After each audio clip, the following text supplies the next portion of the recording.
जातीय जनगणना की चर्चा बिहार के साथ साथ पूरे देश में हो रही है।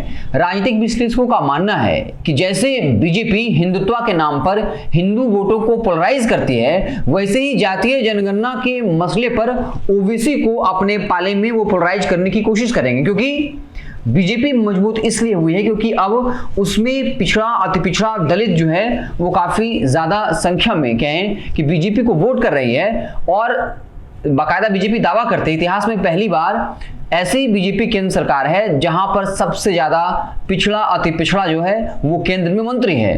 तो जातीय जनगणना को लेकर चर्चा लगातार चल रही है, लेकिन इसी बीच एक बड़ा अपडेट आ गया।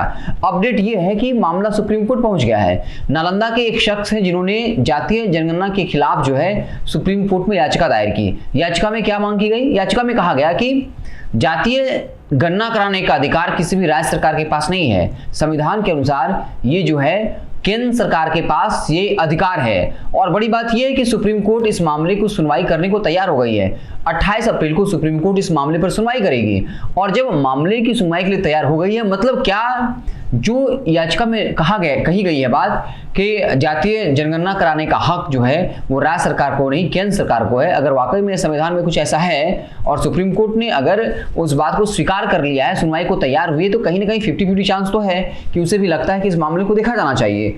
और अगर वाकई में ये सिर्फ केंद्र सरकार के अधीन अधिकार है तो फिर मुसीबतें जो हैं बढ़ सकती हैं, और इससे मुसीबत बीजेपी की भी बढ़ सकती है। अगर सुप्रीम कोर्ट ने कह दिया कि जातीय जनगणना जो है वो राज्य को कराने का हक नहीं है, तो फिर बीजेपी और बुरी तरीके से घिर जाएगी इस बात को लेकर के कि चलिए अगर राज्य नहीं करा सकती तो अब केंद्र सरकार ही करा दे, क्योंकि अगर केंद्र सरकार मोदी सरकार पिछड़ों अति पिछड़ों दलितों की शुभचिंतक है तो फिर जातीय जनगणना जो है वो करवाना चाहिए। खैर 28 अप्रैल को सुप्रीम कोर्ट में सुनवाई होनी है। सबकी नज़र वहीं पर टिकी होगी सुप्रीम कोर्ट के फैसले पर कि सुप्रीम कोर्ट का फैसला क्या कुछ आता है। आप देखते रहें भारत लाइव। बहुत बहुत धन्यवाद। अगर ये वीडियो पसंद आई और वह बिहार के राजनीति और बिहारियत से सरोकार रखेनी तो सब्सक्राइब बटन दबा के चैनल के सब्सक्राइब कर ली। ओजे एगो घंटी बा, ओकरा बटन दबा देला से कुल सटीक और मारक खबर रुआ मुफ्त में मिल जाई। अगर रुआ पत्रकारिता के हमनी के नया प्रयोग में सहयोग कर चाहतानी तो ज्वाइन बटन दबा दी। पेटीएम नंबर नोट कर ली 9386816700। धन्यवाद।